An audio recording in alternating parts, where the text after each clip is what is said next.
महिलाओं को अगर ऐसे सोती हैं तो माँ लक्ष्मी रुष्ट हो जाती हैं, घर में दरिद्रता आती है, माँ लक्ष्मी नाराज हो जाती हैं। दोस्तों, किसी भी स्त्री को ऐसे कभी भी नहीं सोना चाहिए। नमस्कार दोस्तों, एक बार वापस स्वागत है आप सभी का हमारे इस चैनल जीवन जीने की कला स्पिरिचुअल में।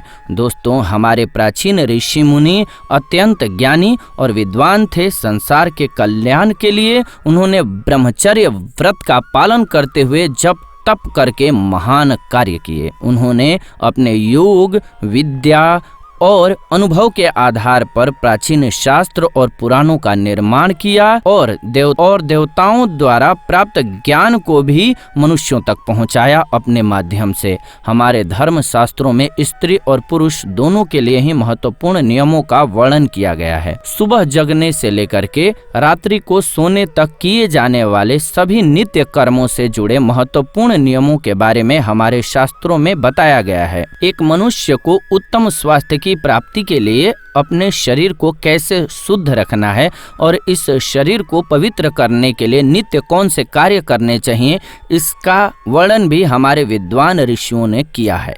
दोस्तों, आगे बढ़ने से पहले आपसे एक छोटी सी रिक्वेस्ट है कि अगर आप अभी तक हमारे इस चैनल को सब्सक्राइब नहीं किए हैं तो सब्सक्राइब कर लीजिए और बेल नोटिफिकेशन को ऑन कर लीजिए ताकि नई वीडियो आपको सबसे पहले मिले। और अंत तक इस वीडियो को जरूर देखिए, ये वीडियो आपको बहुत पसंद आएगी। तो चलिए शुरू करते हैं। दोस्तों, श्री कृष्ण कहते हैं मनुष्य को अपने शरीर से अत्यधिक मोह नहीं करना चाहिए, किंतु उसे परमात्मा से प्राप्त इस शरीर का नाश भी नहीं करना चाहिए। कई बार मनुष्य कई प्रकार के अनिष्ट कार्य करके अपने पवित्र शरीर को मलिन कर देता है, इसे दूषित कर देता है और अनुपयुक्त बना देते हैं, जिसके कारण शरीर में रोग उत्पन्न होने लगते हैं, मनुष्य की आयु कम होने लग जाती है और अकाल मृत्यु तक प्राप्त हो जाती है। जी हाँ, तो आज हम बात करने वाले हैं मनुष्य को अपने शरीर को पवित्र कैसे रखना है और रात्रि को सोते समय कौन से नियमों का पालन करना चाहिए। खासकर महिलाओं को इस एक महत्वपूर्ण नियम का पालन जरूर करना चाहिए, नहीं तो जीवन में दुर्भाग्य आता है। सबसे पहली बात है कि मनुष्य को नित्य स्नान करना चाहिए। बिना स्नान किए कभी नहीं रहना चाहिए। स्नान करने से ही शरीर की शुद्धि होती है।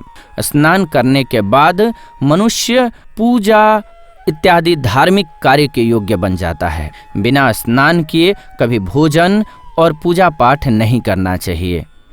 बिना स्नान किए भोजन करने वाले मनुष्य के घर में माता लक्ष्मी का वास नहीं होता है। दोस्तों, हमारे सभी धर्म शास्त्रों में बालों के विषय में बहुत महत्वपूर्ण रूप से कहा गया है। मनुष्य को अपने बालों को कैसे रखना चाहिए, किस दिन कटवाना चाहिए तथा किस दिन नहीं कटवाना चाहिए, बालों को कितना लंबा रखना श्रेष्ठ होता है और बालों से संबंधित क्या तांत्रिक कारण होते हैं, इसके बारे में शास्त्रों में बताया गया है। दोस्तों, हिंदू धर्म में सप्ताह का प्रत्येक दिन किसी न किसी देवता को समर्पित होता है और सप्ताह के प्रत्येक दिन के कुछ नियम भी अवश्य होते हैं। इसी तरह से बाल कटवाने से संबंधित भी कुछ नियम होते हैं जो हर दिन के हिसाब से अलग अलग बताए गए हैं। शास्त्रों के अनुसार मनुष्य को अपने बाल मंगलवार, गुरुवार और शनिवार के दिन कभी भी नहीं कटवाने चाहिए। मंगलवार का दिन मंगल ग्रह से संबंधित होता है। मंगलवार को बाल काटने से जीवन में क्लेश की स्थिति का निर्माण होता है, अकारण ही शत्रु निर्माण होता है और व्यक्ति का स्वभाव भी क्रोधित होने लग जाता है। गुरुवार के दिन भी बाल नहीं कटवाना चाहिए, इससे गुरु कमजोर होते हैं और व्यक्ति की आयु कम होने लग जाती है। इसकी वजह से इस दिन बाल कटवाने से धन संपत्ति का नाश होता है और दरिद्रता भी आने लग जाती है। शनिवार के दिन भी बाल कटवाने से मनाही की गई है। शनिवार का दिन शनि ग्रह से संबंधित है। इस दिन बाल कटवाने से अशुभ घटनाएं घटने लगती हैं, इसीलिए शास्त्रों में मंगलवार, गुरुवार और शनिवार के दिन बाल कटवाने को मना किया गया है। ध्यान रखिएगा। लेकिन बुधवार, शुक्रवार और रविवार का दिन बाल कटवाने के लिए शुभ माना गया है। इसमें से शुक्रवार का दिन ही बाल कटवाने के लिए सबसे श्रेष्ठ माना गया है और सबसे शुभ माना गया है। इस दिन बाल कटवाने से जीवन में सुख शांति आती है और धन संपत्ति में वृद्धि होती है। दोस्तों, शास्त्रों के अनुसार वातावरण में कुछ ऐसी लहरें यानी कि सूक्ष्म ऊर्जा होती है जो हमें नग्न आंखों से दिखाई नहीं देती है। यह सूक्ष्म ऊर्जा हमारे सभी क्रियाकलापों पर प्रभाव डालती हैं, लेकिन कुछ विशेष तिथियों पे ये लहरें बहुत ज़्यादा सक्रिय या तेज हो जाती हैं। इसीलिए इन तिथियों पर बाल नहीं कटवाने चाहिए। अमावस्या पूर्णिमा के दिन बाल कटवाना बहुत ही अशुभ माना गया है। इस दिन जो अपने बाल काटते हैं उनके जीवन में नकारात्मकता और दुर्भाग्य आता है। साथ ही मध्य रात्रि में भी अपने बाल नहीं कटवाने चाहिए। इस समय पर वातावरण में तामसिक और नकारात्मक ऊर्जा का प्रवाह अधिक होता है, जिसका सीधा असर हमारे मस्तिष्क पर पड़ता है। इसीलिए रात्रि में बाल काटने की सलाह नहीं दी गई है, ध्यान रखिएगा। साथ ही साथ शास्त्रों के अनुसार पवित्र त्योहार श्रावण मास, संक्रांति, ग्रहण, इन सभी दिनों में भी बाल नहीं कटवाने चाहिए। इन दिनों में बाल कटवाने से पाप लगता है और जीवन में दुर्भाग्य आता है। जन्म दिवस पर बाल कटवाना भी अशुभ होता है, यानी कि जन्मदिन के दिन बाल मत कटवाइएगा। दोस्तों, आइए अब जानते हैं महिलाओं के लिए बाल से संबंधित कौन से महत्वपूर्ण नियम हैं, जिसको बताया गया है शास्त्रों के अनुसार। काले घने बाल स्त्री का आभूषण होता है। बालों से ही स्त्री में पवित्रता और सकारात्मकता आती है। प्राचीन काल से ही स्त्रियों के लंबे बालों को उनके सौंदर्य का प्रतीक माना जाता रहा है, लेकिन लंबे बालों से जुड़ी हुई कुछ महत्वपूर्ण बातें भी हैं जिन्हें शास्त्र कहते हैं कि स्त्रियों के बाल कमर से नीचे नहीं होने चाहिए, और हो तो उसे ऐसे बांध करके रखना चाहिए कि वो जमीन को स्पर्श ना करे। स्त्रियों के बाल बहुत ही संवेदनशील होते हैं। बाल जमीन पर टकराने से जमीन पर फैली नकारात्मक ऊर्जा बालों की माध्यम से मस्तिष्क में प्रवेश कर जाती है, जिसके नकारात्मक परिणाम उसे भोगना पड़ता है। साथ ही शास्त्रों में कहा गया है कि स्त्रियों को अपने बाल को कभी भी गंदा नहीं रखना चाहिए। इससे धन की देवी माँ महालक्ष्मी रूठ जाती हैं। साथ ही स्त्रियों को अपनी मांग में सिंदूर अवश्य लगाना चाहिए। इस बात का ध्यान रखना चाहिए, इससे सौभाग्य की प्राप्ति होती है। स्त्रियों को अपने बालों को हमेशा स्वच्छ रखना चाहिए। इसके पीछे धार्मिक कारण ये है कि बाल स्वच्छ रहने पर सिर में खुजली नहीं होती है। ये वैज्ञानिक रूप से समझ सकते हैं। सिर में हमेशा खुजली करते रहना शास्त्रों में अशुभ माना जाता है। ये शास्त्र की बात हो गई। गरुड़ पुराण में कहा गया है, जो स्त्री अपने बालों को खुजलाते हुए पूजा पाठ करती है या खाना बनाती है, उसकी पूजा असफल होती है। खाने से बीमारियां फैल सकती हैं। स्त्रियों को दोनों हाथों से जोर जोर से अपने बाल को खुजलाते हुए गुरुजनों और बड़े बुजुर्गों से बातें नहीं करनी चाहिए। ये बात ध्यान रखिए।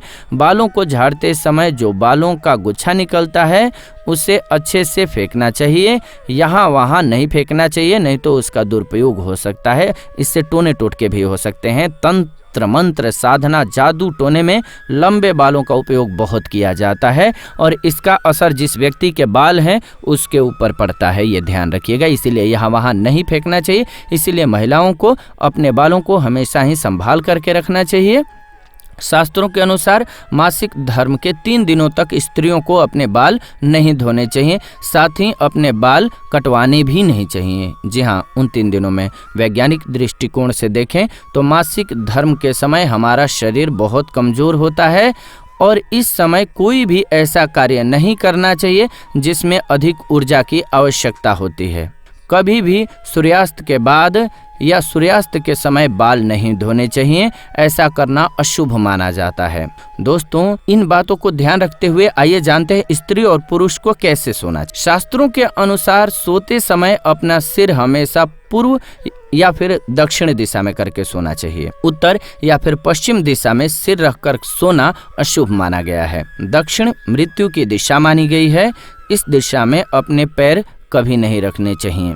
इससे मृत्यु देवता यमराज का अपमान होता है। इसके पीछे वैज्ञानिक कारण ये है कि पृथ्वी की चुंबकीय ऊर्जा सतत प्रवाहित रहती है। यह चुंबकीय ऊर्जा उत्तर से दक्षिण की ओर बहती रहती है। इसीलिए अगर आप उत्तर में पैर रख कर के सोते हैं तो यह ऊर्जा पैरों से होकर मस्तिष्क तक जाती है, जिससे रक्त का प्रवाह ठीक से नहीं हो पाता है। साथ ही शास्त्रों में कहा गया है कि उत्तर की ओर से सिर करके सोने वाले के पास धन कभी नहीं आता है, उसको सर का दर्द रहता है, उसके परिश्रम का फल नहीं मिलता। लेकिन दक्षिण की ओर सिर करके सोने से धन संपत्ति में वृद्धि होती है, धन का आगमन बन जाता है। स्त्रियों को रात को सोते समय अपने बाल खुले नहीं रखने चाहिए, बालों को हमेशा ही बांध करके सोना चाहिए। बाल बांधने से ऊर्जा संतुलित होती है।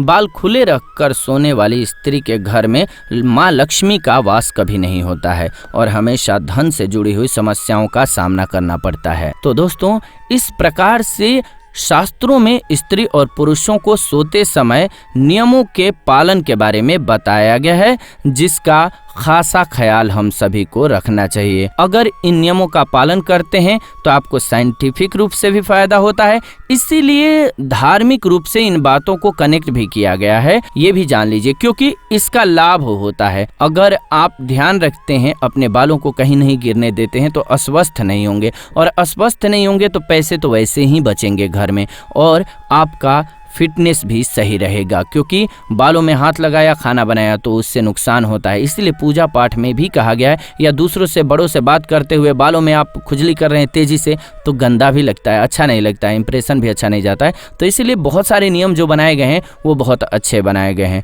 दोस्तों, उम्मीद है कि आपको ये वीडियो बहुत अच्छी लगी होगी। ऐसी ही नई जानकारीपूर्ण वीडियो हम इस चैनल के माध्यम से लेकर के आते रहते हैं। तो ऐसी नई जानकारीपूर्ण वीडियोज के लिए चैनल को सब्सक्राइब कर लीजिए, बेल नोटिफिकेशन को ऑन कर लीजिए, ताकि नई वीडियो आपको सबसे पहले मिले। आप देख रहे हैं जीवन रक्षा चैनल। फिलहाल इस वीडियो से विदा लेते हैं, जुड़ेंगे नई वीडियो में नई जानकारी के साथ। वीडियो को अंत तक देखा आपने, कमेंट करके जरूर बताइएगा कि आपको वीडियो कैसी लगी। अंत तक देखने के लिए दिल से धन्यवाद।